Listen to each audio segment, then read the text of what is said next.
I took a beating on my last video for saying that I had buyer's remorse for picking up this camera. Well, I took it on a cruise this past weekend, and I can honestly say that not only do I feel the same way, but I'm doubling down on it.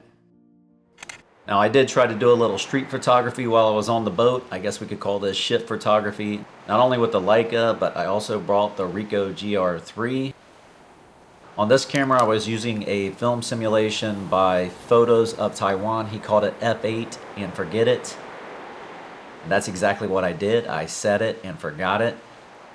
I absolutely love this film simulation. It has crushed blacks, blown out highlights, and a ton of grain. Now, of course, I couldn't just stop with bringing two cameras. I had to bring along my Leica M6 and a few others. I was so excited to get home and develop the film.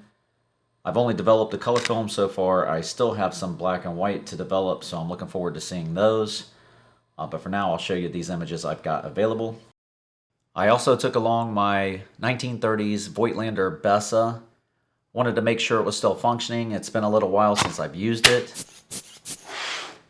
I actually shot some Fuji 400H Pro in it, not realizing that it was discontinued film and worth a ton of money. So my test shots here are with Fuji 400 Pro H.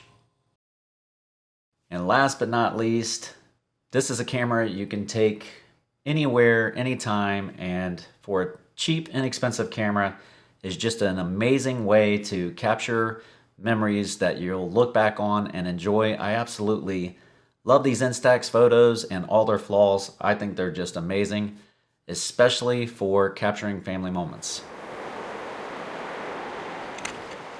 Now back to the D-Lux 8. I felt forced to use the camera, but quite honestly, I just kept putting it away and gravitated back to the Ricoh GR III. And if I'm going to be honest, that camera has never really excited me all that much either. The user experience just hasn't been that great for me personally. But something about this film simulation just really drew me in this time. I kept wanting to shoot this camera. And if you haven't seen Photos of Taiwan and you have a Ricoh GR III or you're thinking about picking one up, I would highly recommend you go check his channel out. He's got a couple cool videos of street photography on there. Very inspiring, pretty unique look. Go check him out. Now back to the D-Lux 8, other than things I outlined in my first buyer's remorse video, it's user experience. And for me, that's super important. I just don't get the warm, fuzzy feelings that I should be getting from a new Leica camera. All my other cameras, whether they're used, old, cheap, expensive, it doesn't matter. They get the adrenaline pumping. You're so excited. I paid $35 for this Voigtlander several years back. Every single time I pick it up, it's like a jolt of adrenaline. I love it. It's like that with almost every single camera I have. This camera has not brought me that feeling from the moment I opened the package. And I love Leica. So Leica is my favorite brand at the moment. In fact, I just picked up this 1929 Leica Model A black paint.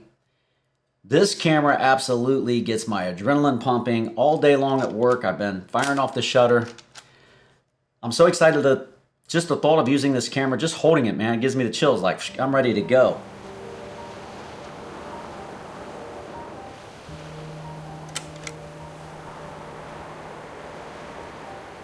I just hit 3,000 subscribers. Let me say thanks to each and every one of you. If you're not subscribed and you enjoy this kind of content, please consider subscribing. Maybe you'll like one of these two videos right here, and I'll see you guys in the next one.